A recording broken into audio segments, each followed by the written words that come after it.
a Hello. lot of people. Hello. Hello. Hey, Emily. Hey man, what up?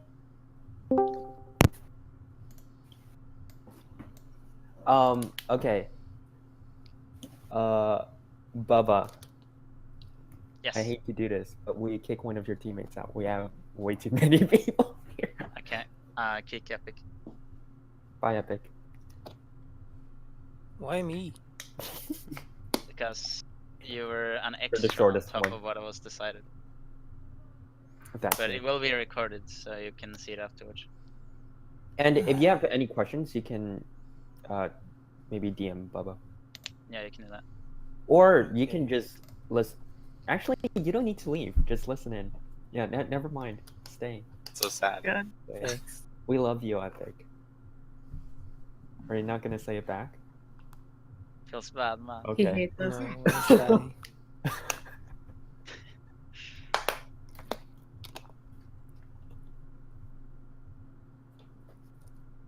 Waiting on Shifty right now, obviously.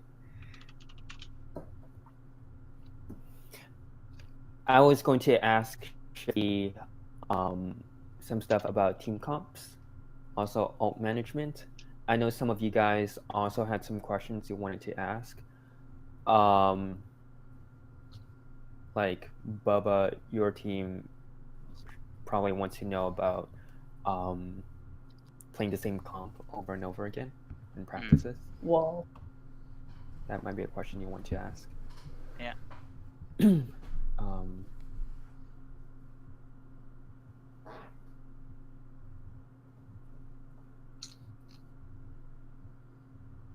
Samaritan, maybe you wanna know about like playing Pharah against Pharah. Like if Pharmacy is a good counter to Pharmacy, maybe. Well, I think I have a decent idea of how that works. Okay. But I also want to listen and just see what other people's questions are, and then see if I come up with my own questions off of that. Okay. And maybe I'll just learn anything by, I don't know, secondhand hearing. Cool. My only question is if anything changes on coaching as you go higher up on the stage. Interesting Did question. that make any sense? That does make sense. Okay. The well, from my experience, well, I guess Shifty's the more qualified person to talk about this.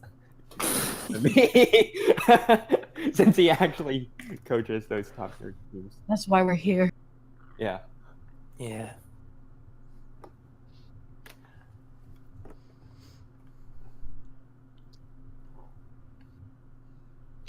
In my experience, at least with coaching people from gold to T500, I've coached a coach who was top 500.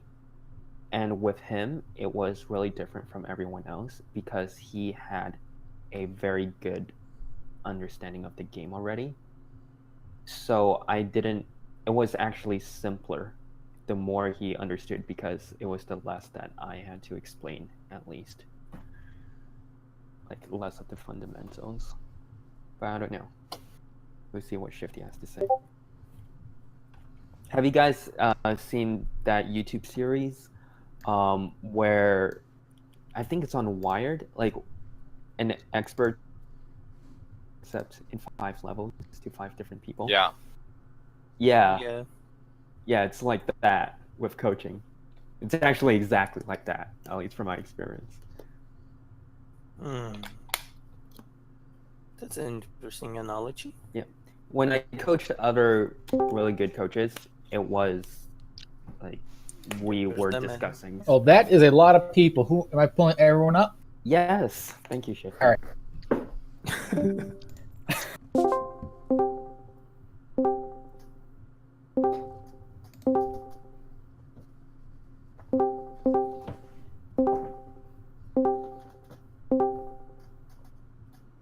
Hey, Shifty. Hey, how's everybody doing today? I'm pretty good. Very good. Great. So All right. So what's the plan today? What's the question? Was anything related to the question you asked me earlier? No, actually. But thank you for the response to that question. What was the question? I had asked Shifty about what a team's priority should be when you're running against Arisa, Brigitte, and Ana on the ground. Sombra running around looking for hacks and pharmacy in the sky. The answer was basically triple tank it, try and live through the pharmacy damage, go for the Arisa, Brigitte, Ana. Oh yeah, thank you for that. That's my team that needed that advice, by the way. No problem. I appreciate it. Yeah, I think we have a good idea of how to deal with it now. Yeah, so this is just a hodgepodge of several different teams for mine and 3 others, and we just wanted to ask you some questions, Shifty. Absolutely. Let's fire away. Cool. I had some questions of my own that I'm going to start off with. And it's about building team composition. Yes. So I've been trying to generalize what makes a good comp, and I came up with several, like, maybe classifications of what types of characters there are out there.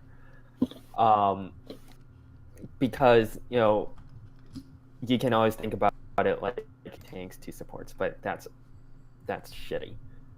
Yes, and then, you're right. yeah, and then some people are like, okay, we need a hit scan in a, like, we need at least a hit scan or 2 hit scans to deal with a Pharaoh, which is not totally shitty, but it, like, you could have a Hanzo that could deal with a Pharaoh very effectively. Would you say that Hanzo is a good counter, not necessarily counter, but someone who's very capable of dealing with Pharaoh, or should be? No, Why not? because while you can get something on the Pharah in that situation, it's like saying a Zenyatta is a counter to Pharah. He's not. Yeah, he can do shit to Pharah. Yeah, he can put a discord on Pharah. Yeah, he put some pressure on Pharah, but it's not a counter to it. So if the Pharah is pocketed, the Hanzo should have no rights killing that Pharah consistently, period. And why are you running Pharah if she's not going to be pocketed by a Mercy? Okay. So what would, other than Soldier and McCree and Widowmaker, are there other really good Widowmaker is your counter to Pharah. Simple as that. Mm-hmm. The other ones are kind of like soft counters, but Widow, you get a guy on Widow, take care of the Pharah. That's how you get a Widow, get space, and you either eliminate where Pharah can play almost entirely or make her swap entirely. That is your answer. Widow is really strong.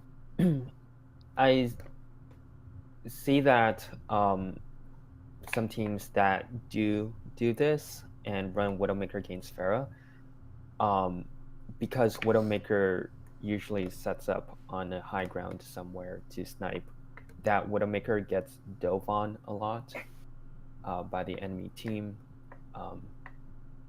Like, what do you think would be the best way to protect that Widowmaker? I know it's a very basic question, but like, there's She has a grapple wider... hook, so if she gets dove on, she should grapple away. Simple as that. She's not easy to dive on, especially if she has any sort of support from her team. But it depends on the point, depends on your composition, depends whether you're attacking or defending, depends on how much space is in between the Widowmaker and where they're diving from. The thing about Widowmaker is that she can take angles to where you can't dive on her effectively without covering a lot of ground. And you can't do that for free if the enemy team is making you earn that space. And after you do get there and earn that space yourself and then dive on her, you have the hook plus the probably Mercy or Ana pocketing you, probably the Mercy. And then you got to re-engage again. So it's not something that's easily dealt with. Okay. What if Pharaoh's playing in an enclosed space? Like if you're on Lijiang and I don't remember what the map's called, but it's night market, and like she's playing on the point. Like where could your Widowmaker set up in order to deal with that effectively? Their Farah playing on the point. Yeah, Well, that means she's.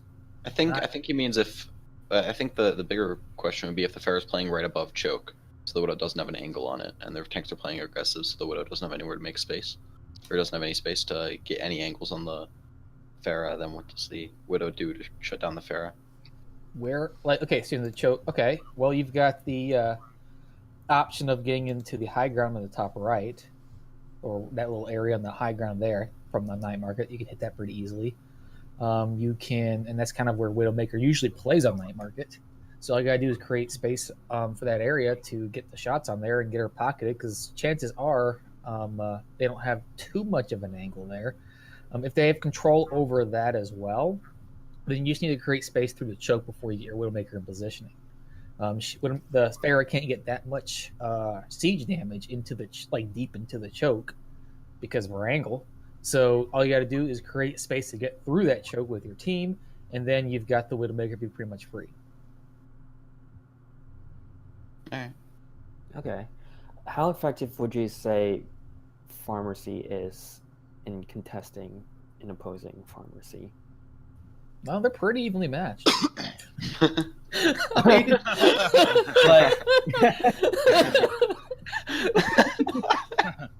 I see your point. But would you ever, because I've talked to a lot of people who have wanted to play Pharmacy against as a counter to another Pharmacy. Not a counter, it's just copying their comp, or at least a portion of their comp. So what's going to win in that situation is the better Pharmacy is obviously going to be the biggest factor, followed by what support their Pharmacy has with the rest of their team. So you're looking at 1/3 of the composition. And okay, what else we have? You have a Diva. All right, is a Diva helping out the Pharaoh, or is a Diva doing something else? You have a Zenyatta. Okay, is the Zenyatta discording the Pharaoh while she's being damage boosted by her Mercy? Okay, cool. All of a sudden you got one shot on a rocket. Do you have your team ignoring the Pharmacy, just leaving your Pharmacy up against their Pharmacy? Well, it depends on if they're getting support. If they're getting support, then you're going to be at a disadvantage. Otherwise, it's just going to be who the better Pharmacy is, with better positioning and better rockets. It's not a counter. It's just it has something to deal with it. Yes. Okay. Epic, I know you had a question, but I'm gonna insert one extra one here. Yes, go ahead. So I know this is it may be too soon to tell, but you know about the Pharaoh changes that just came out onto the PTR and probably hitting live soon. Do you think that's gonna change her? How do you think that's gonna change her playstyle? So first of all, it's gonna make bad Pharaohs worse. Like if you're a Pharaoh and you rely on splash damage, then you're going to be a bad Pharaoh and have to learn how to play her correctly. It's not going to change anything in the. It's going to make a Pharmacy versus Pharmacy a little bit more deadly, as opposed to you can't really just ignore the other Pharmacy quite as much because you've got a higher chance of hitting her with a higher rate of fire. So that's going to be a slight dynamic. How much is it going to be that much of a change? I think it's just going to time will tell on that. But theoretically, it should make Pharmacies more lethal to other Pharmacies. Therefore, whoever's ignoring them is going to be punished more lightly. It's going to be a big buff when it comes to tanks. So tank compositions are going to be even more countered by a Pharaoh spam comp in general. Is it going to be completely, this is everything? Maybe not. Like it's a buff to it, yes. Does it make tanks unviable? We'll have to see. They're already kind of countered it to a degree, so I expect it to push it even more in that direction. Other than that, it's going to make it it's in the situations where you're playing Siege Pharaoh, which is basically a default a lot of the time right now at the initial stages of a fight. It's going to make that slightly worse, but it's going to make aggressive Pharaoh more impactful. So I think overall it's not necessarily a buff to Farah, because I think it's going to be a nerf to her in like default situations, but it's going to be a buff against certain situations and a nerf against other situations like I just described. Does that make sense? Yeah, that does. Now about Torbjorn. Yes. What the fuck is with that guy? He is So I hyped don't to care play what Torbjorn. Blizzard says, he's a dwarf. Epic. No, he's Epic. Swedish, all right. Yeah, Swedish dwarf. Yeah, from the magical land of Sweden. Okay, my question has nothing to do with Torbjorn. You got me my hopes up. It was not me that said that. You just said that you usually change to counter a character such as Widowmaker to counter Farah. However, there are many situations where you change to counter certain things, and it's not in a composition makes sense, such as Brigitte in Dive. So I was wondering how often is that okay, and how do you change your playstyle to adapt to that? Okay, good question. So when you play Brigitte and Dive, you're probably going to go a triple support combination when you do that, and that's perfectly fine. Basically, you have to understand that you can't go as aggressive with that composition because you're playing more of a counter dive play style and more of a zoning him out. So while you can do that, and that's perfectly fine, you have to change your play style knowing what did you give up and what does that change to your team dynamic. Did you give up a Tracer? Okay, we get less damage, right? Did you give up a Sombra? Okay, you've given up the hack. Did you give up this? Okay, it changes it so that, if you are too aggressive, when you say, okay, dive this, it's no longer dive this with the exact same amount of DPS you used to have because you've got a Brigitte about 20 meters behind you picking her butt, wondering where that, flankers are going to be.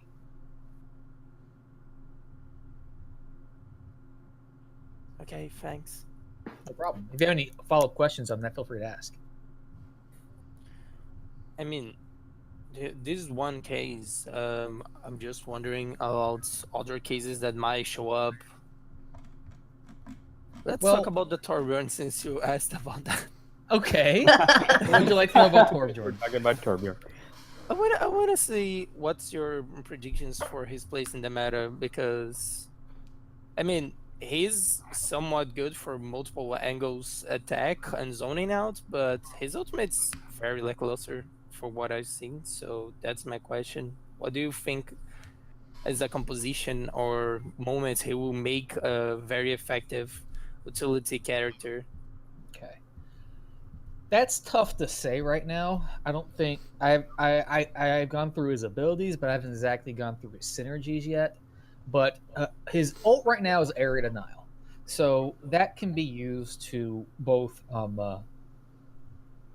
make it difficult for tanks to get through a choke point, or anyone to get through it, like the ground game, tanks get through a choke point, or to help counter a dive in an area by basically playing the Brigitte playstyle by staying next to them and then just fucking covering the entire dive area with fucking molten lava.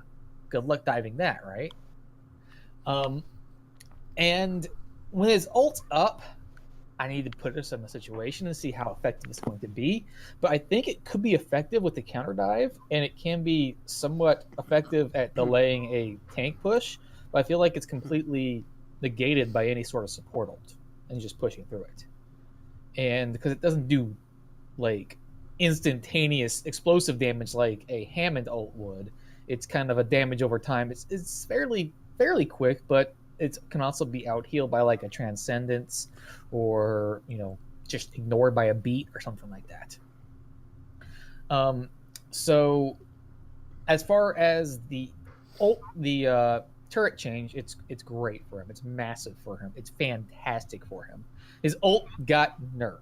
Let's just call it a nerf, and repurposed. But his ult, the turret thing can be really, really useful, at least in lower settings overall. I feel like the problem with him in higher team play is that you can focus down both him and the ult pretty effectively. Now he's got this ability where he kind of goes mini molten core, like the turret sword drone for a while. Basically, I consider it kind of like Orisa Gold. Okay, so when she goes gold and she's tougher to kill, it's very similar to that. It's a little bit faster, it does a little bit more damage, but it's on a big cooldown. It doesn't last for very long, and it's still kind of wonky to deal with. A lot of like even in Dove or with tanks, even if it goes through armor, like armor is typically not there without a shield, right? So it doesn't really do a whole lot of that either. So I feel like in comp he is now viable. I think you're not gonna like, oh shit, we get that Torb on attack and just completely useless anymore. I think he's gonna be fucking fun to play. But I feel like a coordinated team doesn't give a fuck about his turret because they can kill it pretty quickly. In a Torb Drone without his turret, what the fuck do you have? Because it's on a pretty lengthy cooldown. Even if he tosses it mid-fight from far away, and it's kind of annoying, it's still on a lengthy cooldown. All you gotta do is kill it once, and after he deploys it, and then it's pretty much gone for the rest of the fight. What is the cooldown? It's about 10 seconds. 12. Wait, really? It's 12 seconds, pretty maybe. long. Yeah. Yes. Damn. Do you Now- think he will have any place against triple tank, since there's a lot of armor there and they cannot cover all this? I've been asked that multiple times, and I think people are really, really looking too much into the armor like thing for him. I don't think that's a big factor at all with his new kit. I mean, think about it. He still has his rivet gun, and his right click is his main damage dealing. And as I said earlier, armor, when they have triple tank, when they have armor, they usually have shield. And what exactly armor are you dealing with? Like the first 1/5 of Reinhardt, the first 1/5 of Diva, Brigitte's behind that multiple shields. Zarya has no armor. Like, where's the armor that you're really going to be melting through? You're only dealing with probably about 10% of the total health from a tank composition, if that, if you get past the shields. And I don't know about you, but last time you played Thor, but trying to get a bunch of damage on some tanks while they have some shields pushing up before they get on top of you, I don't know what you're going to do with that. You're not really doing that. So I don't really see that being, it's a factor, it's nice, it's a slight nice damage buff, but you're not going to go Torb to counter tanks. I mean, what part of that counters tanks other than maybe his ult trying to deny an area? And even then, they can just speed boost away from it, use a support ult, or just avoid it and wait it out. Correct me if I'm wrong, but the other reason that I agree with you. The other reason I don't really see Torb being so viable as to be a counter for tanks is also because it's just his ult, right? That's really anti-tank, and the ult, it takes a long time to charge. It's like you're just playing a character for his ult to counter tanks when there are other better ways to deal with tanks. Like I said, I don't even think it's really anti-tank. I think it's more anti-dive. Yeah. Mhm. I think that he's basically useless against his rivet gun and turret are basically useless against goats or whatever. Yeah. So using it to counter goats, like he's not going to charge the ult because fuck is he going to kill? Yeah, I mean, I like- guess he might be able to charge it by firing right clicks in or whatever, but you're better off just playing Pharah, who has both an ult and just her left click that counters goats pretty well. If he had old molten core and was able to deploy his turret like he could, then that could help you against goats. Absolutely, in tank compositions. Old molten core was great against tanks. That's really the only part that was really good against tanks. I just feel like a coordinated tank team just not going to stick in the lava for long enough to get kills. Mm-hmm. Yep. Okay.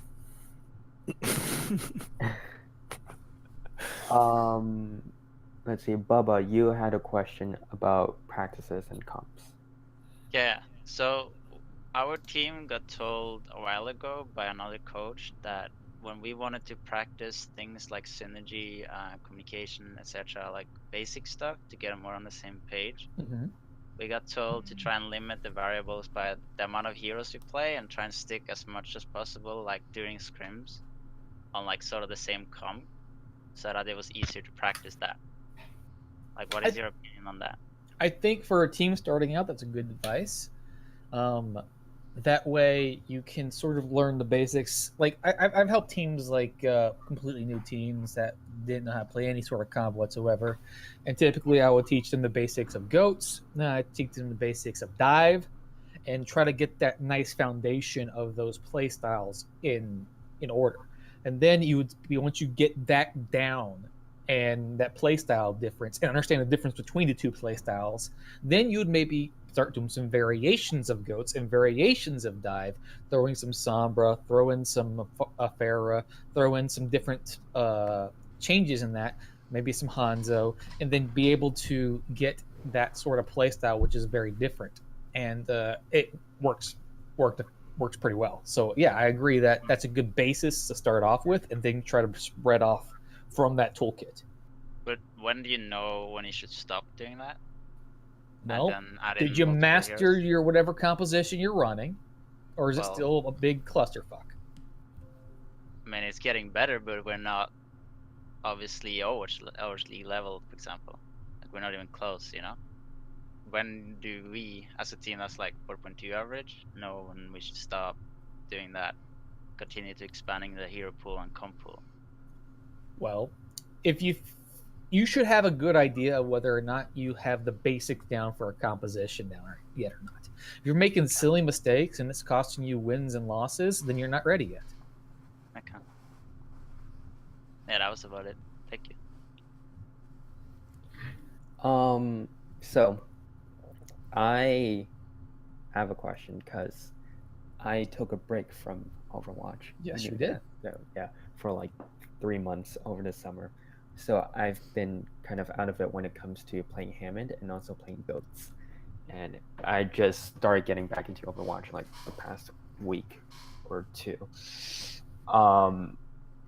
And I was like, I'd never heard of goats before. So I get the idea behind playing goats and how it's supposed to be played. But what are some good counters to playing against goats? Well, goats is no different than the tank composition I told you in the past. The only difference is you have 3 supports instead of 2 now.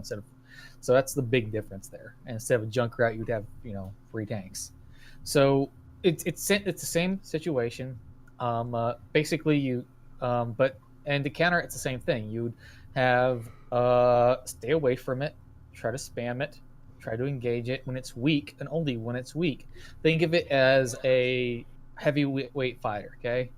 And you're a fast, nimble fighter. So it's like a ninja versus a fucking Mike Tyson. You get close to Mike Tyson, he's gonna punch you the fuck out. Simple as that. And he's stronger than you, he's better than you. But you gotta be fast, you gotta be agile, and basically be cheap and sort of get them weak. And when they're weak, then engage them when they're weak and finish them off. Understand that the core of the team is the Moira. That's where 70% of the healing happens. And if any way that you can force out the shift from her and then engage and kill her, then their lifeblood is gone and you're going to be significantly ahead in the fight. Next second most important target is probably Reinhardt, because he's the one that's going to be in the front a lot. So shield damage can be important. Damage on the Reinhardt can be important. But basically, you're looking for win conditions.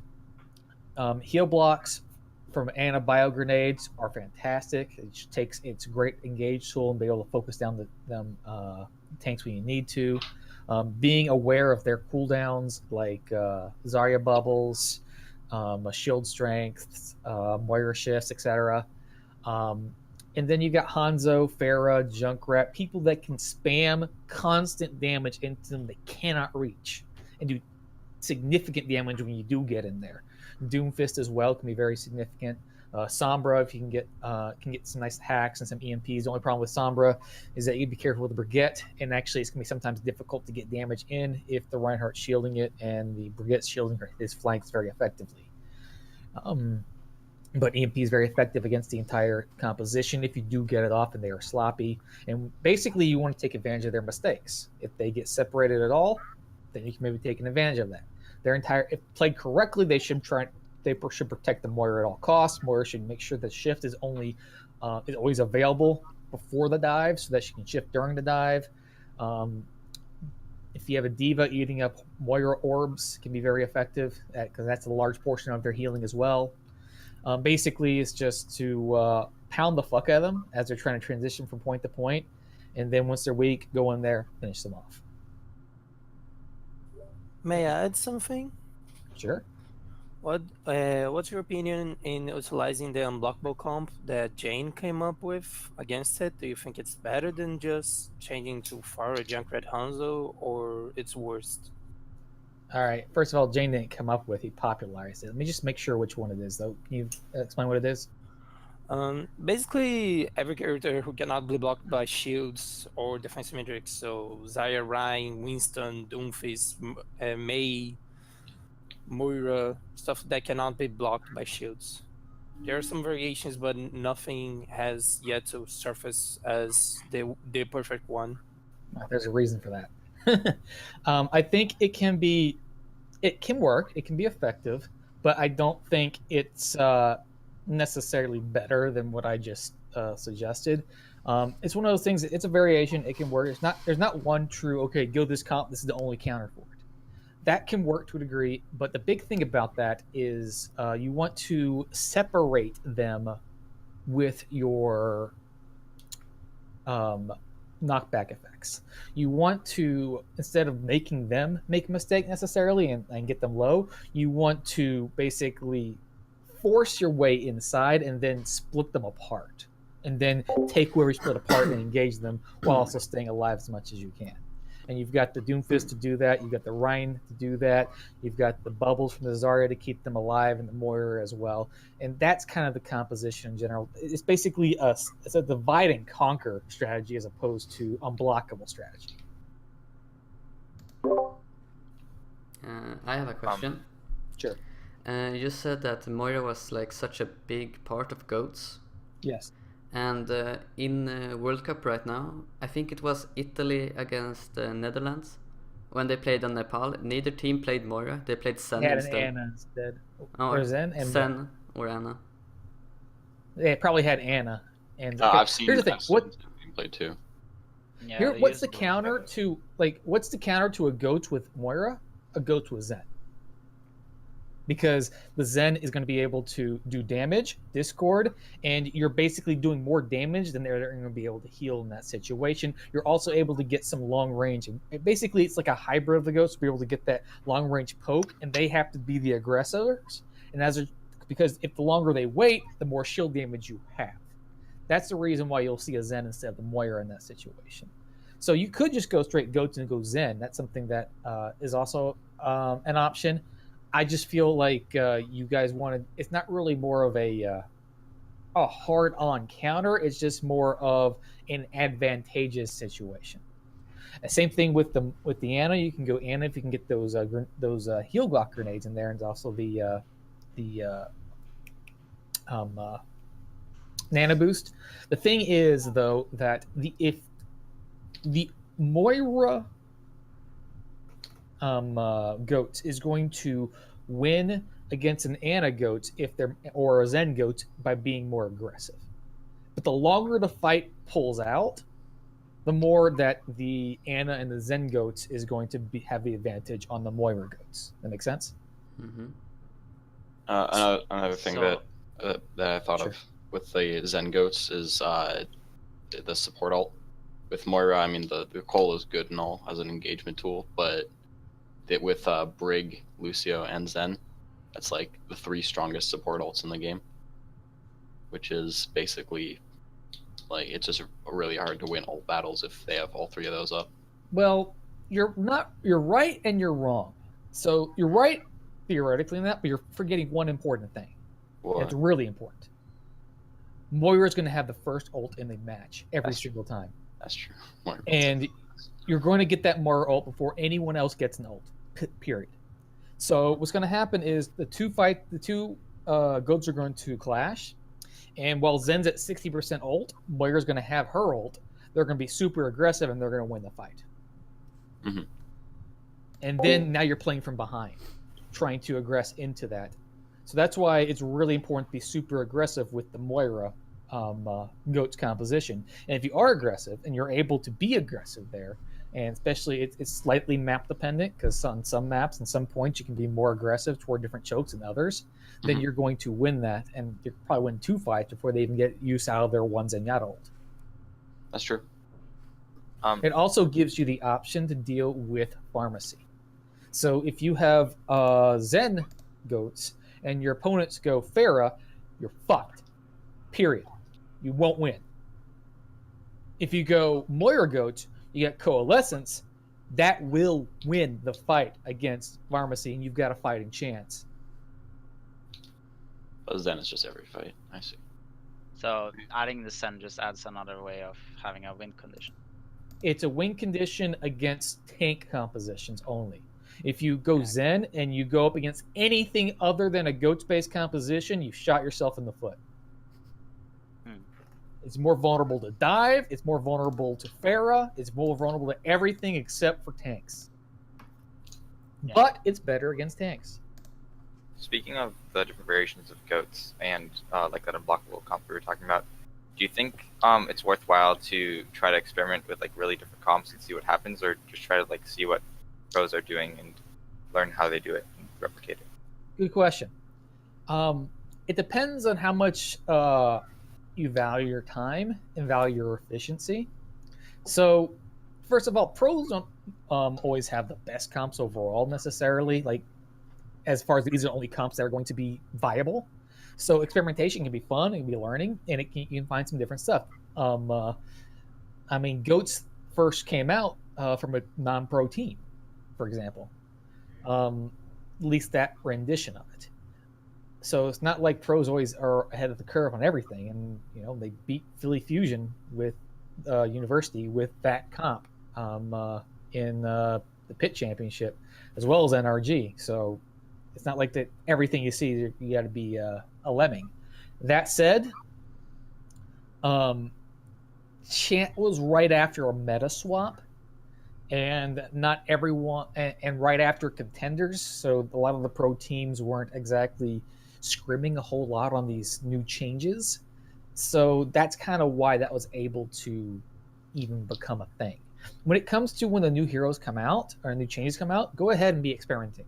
Absolutely. But right now, if there was a comp that was significantly better than anything else, you'd be seeing it in World Cup right now or contenders. Simple as that. They've been practicing. World Cup on match? I believe so. All right, I just wasn't sure. Sorry, continue. But yeah, like you want to try to focus on, those are probably some of the best comps. You can still experiment for fun, no problem. You might find something that's kind of fun. I think you can experiment with like some nice Symmetra stuff that I've personally experimented with that doesn't work against coordinated teams. But I mean, like when I say coordinated teams, I mean like, say, tier 2.5 and up level teams it wouldn't work at, but probably tier 3.5 and tier 3 it'd still work against. So it's and that's probably what you guys are going to be facing. So go ahead and experiment, try to have some fun.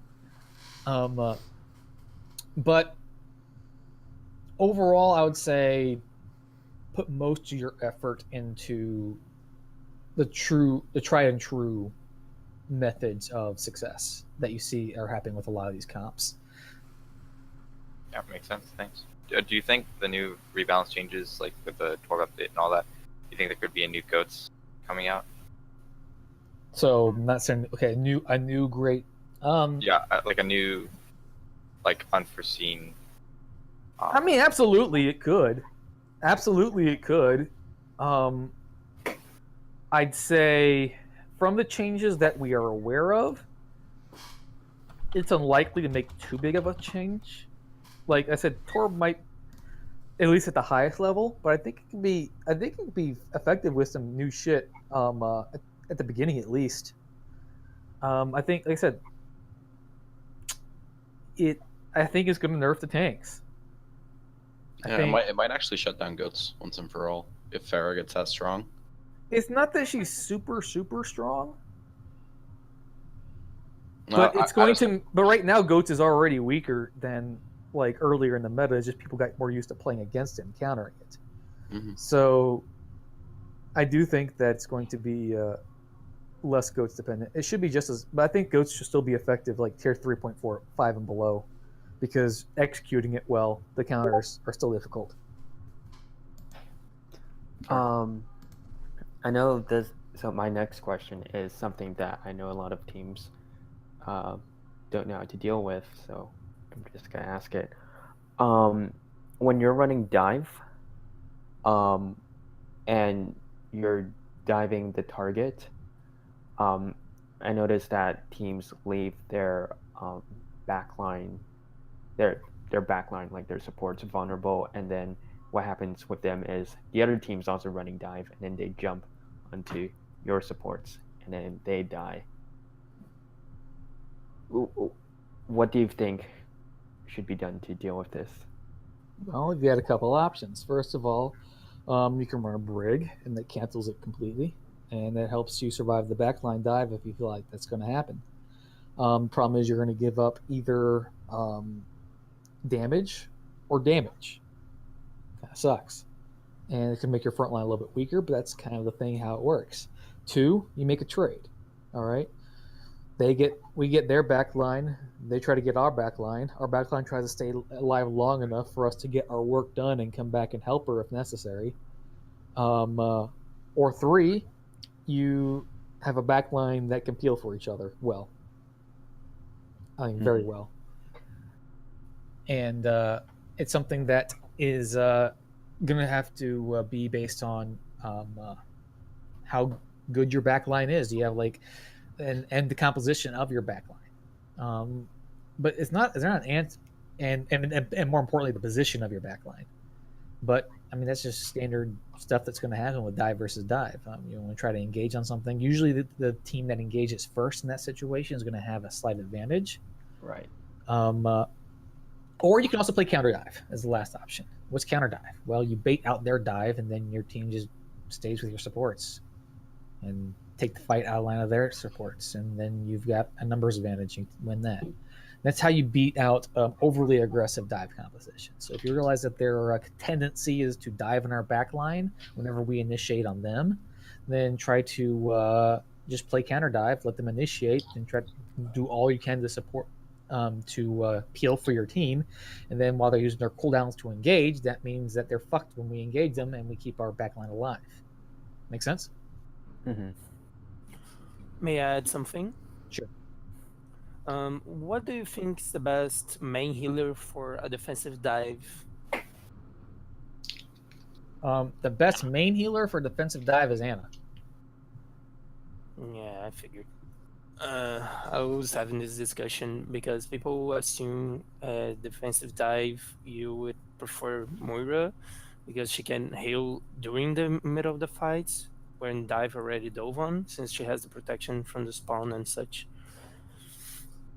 The thing about Moira is that she's not bad. Like she has herself peeled, who would agree, with her shift, and she's got the Moira orb, which is nice as long as we don't have a diva. But the problem with it is that what do you do when you engage on something? Well, if they don't dive you, then you've got to be with your team to engage, to do any sort of healing at all. So it makes it a little bit difficult. Also, the ult isn't quite as good as Nano, so it's not like she's bad at it. You can definitely win fights and win matches with it. It's just Anna's a little more optimal with the sleep, grenade, and the nano, and the directed healing, as well as the long-range damage to finish off targets is nice as well. I have a question not related to this. Yeah. On my team, there's basically 2 people that do most of the communication. So I was wondering, how do you help other people that lack communication to get into the communication part of the game? To know what they should say. How do you get people to talk more? Yeah. All right, what do you want to know from them? Let them know. Like, what do you want to know from them? What should they be communicating? What should they be focusing Maybe have one dude who doesn't have like a lot of responsibility a lot of the time, or playing mostly Peel. Let's say like your Brigitte or your Lucio. Maybe have him communicate ults, right? His entire responsibility is keeping track of ults as much as he can and communicating what ults are available, what ults haven't done.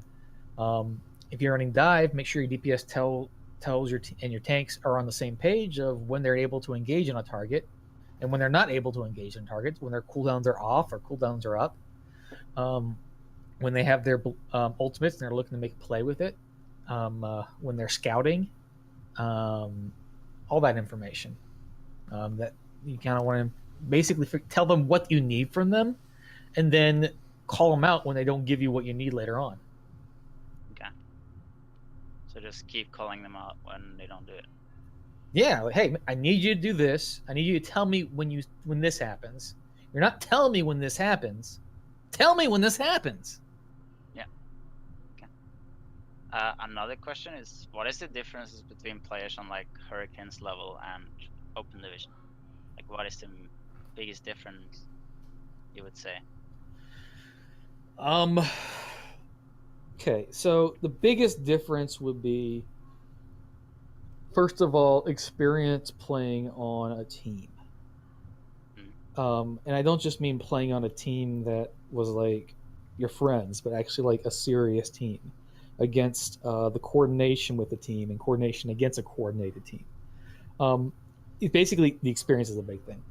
Knowing what to expect, knowing off the cuff what counters what, how to play what, whether it be aggressive, whether it be defensive, how to create space, how important that space is, how important it is not to give them this certain space, when to do a soft reset as opposed to trying to take a bad fight, how recognizing opportunities that you can maybe turn a fight around with an ultimate as opposed to wasting an ultimate during a lost fight. All those nuances are night and day differences. It's not mechanical skill, although there is mechanical skill differences as well. It's about experience, as well as the communication. Everyone communicating at a high level, not just two people, and knowing what to expect from each other. It's all about that coordination and experience. That's the biggest difference. Yeah. So that was it. Thank you. No problem. When it comes to using ults, if you were to be super duper generalizing it,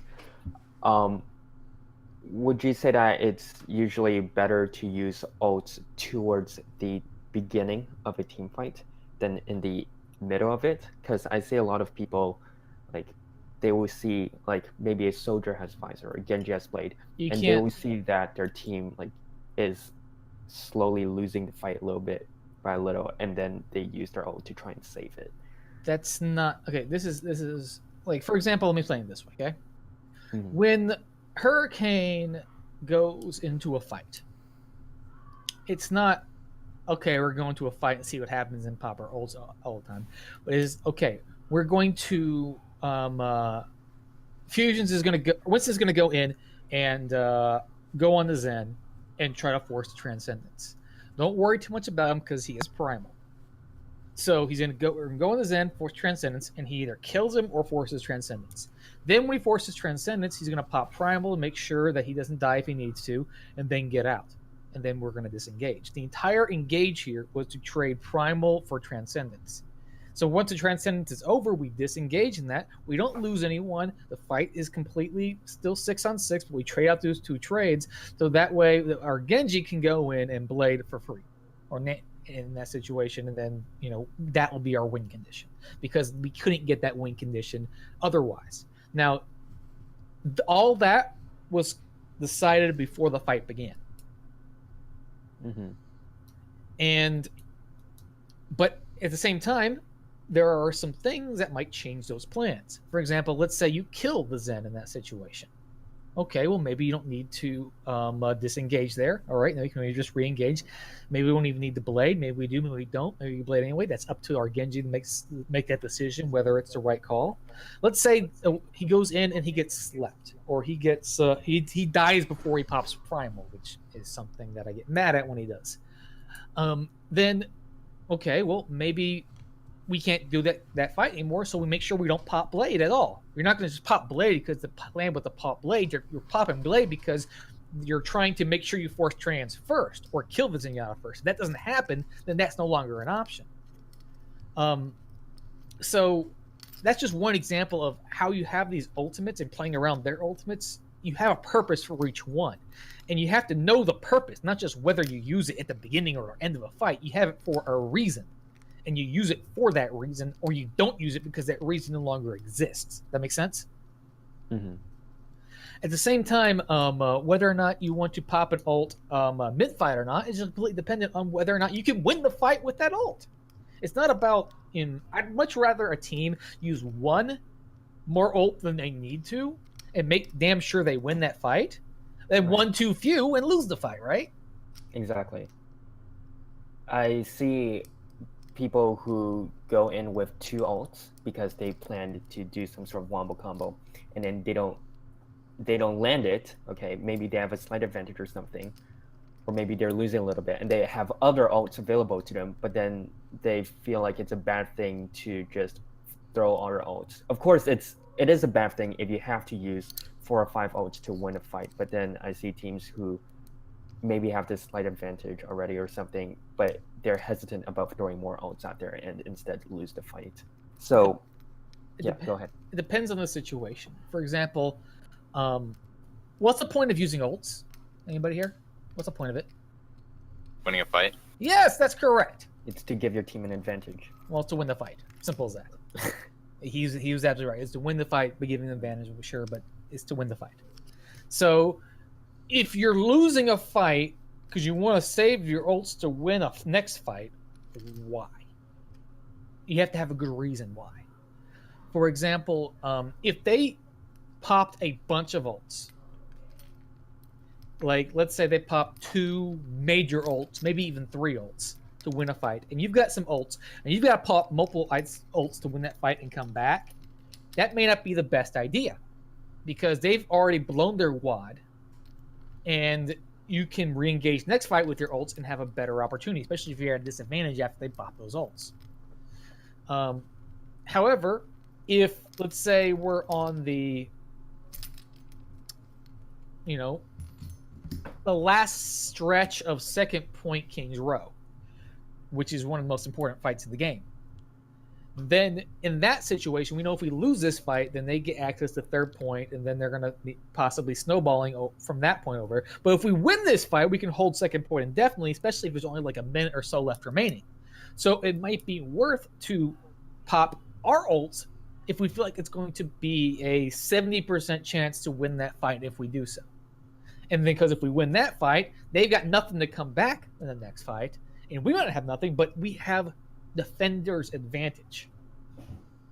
And that's all we got to do is win one more fight, and we win the match or win the map.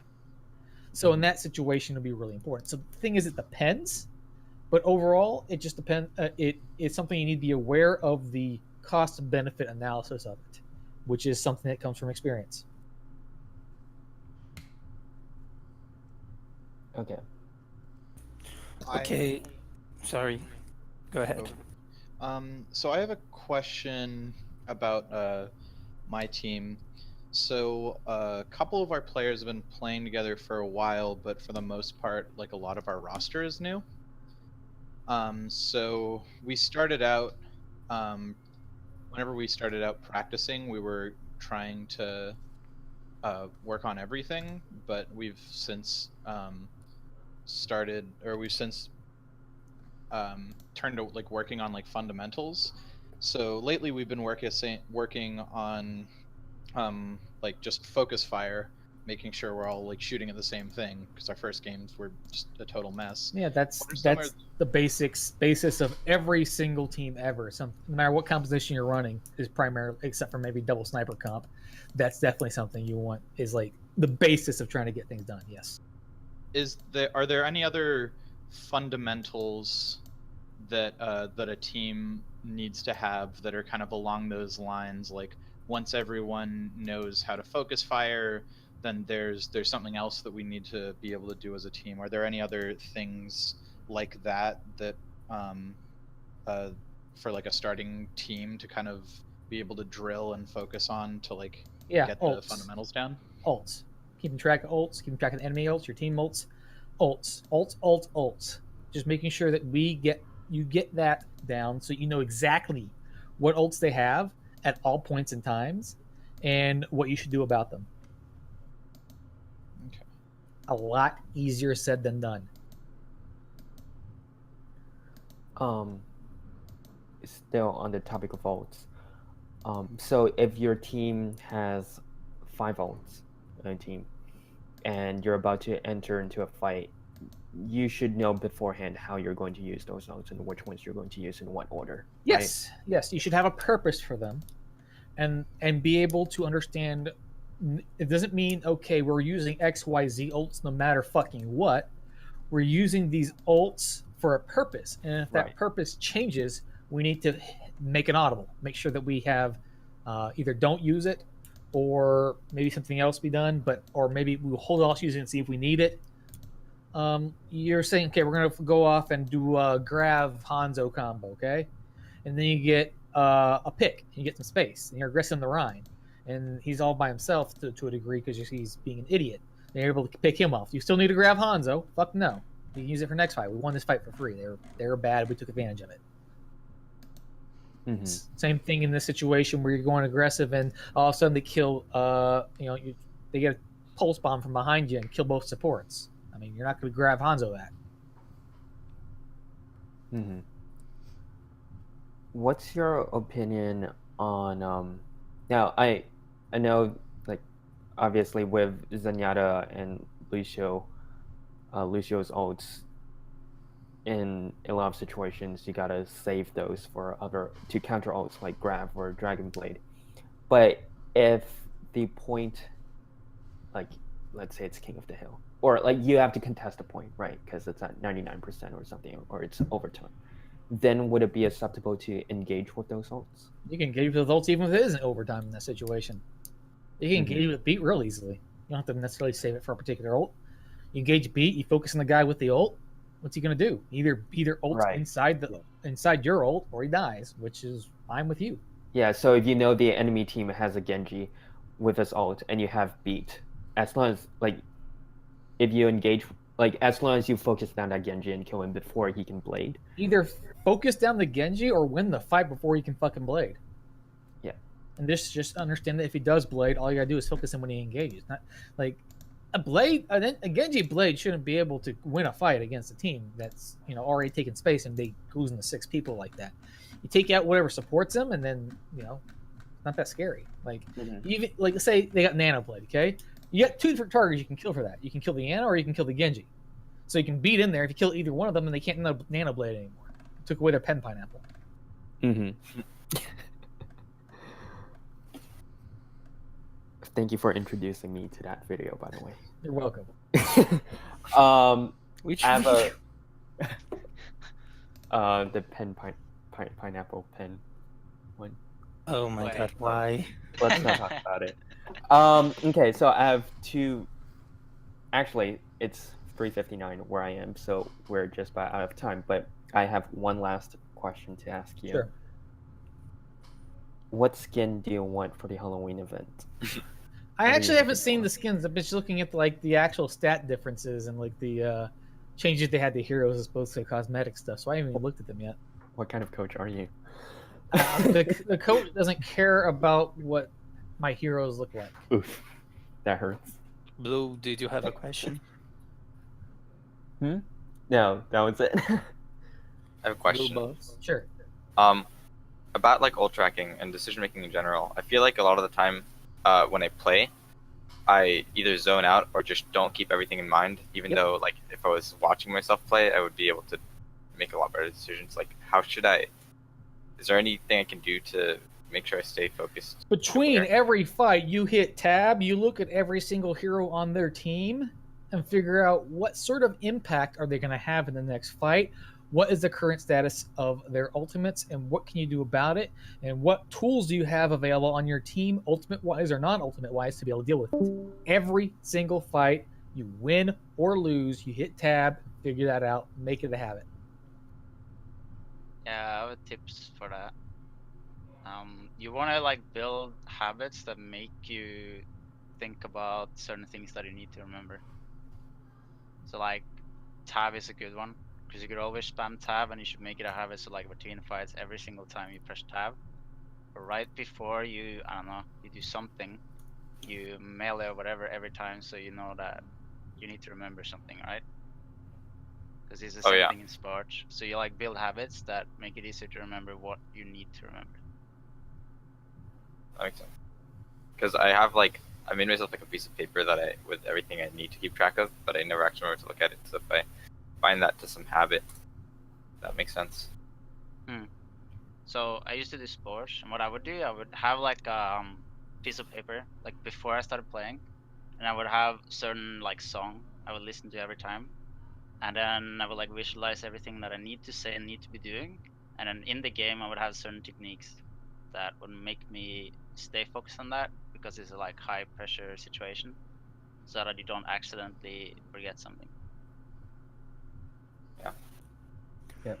I have a last question to Shifty. All right, this last question. Let's go.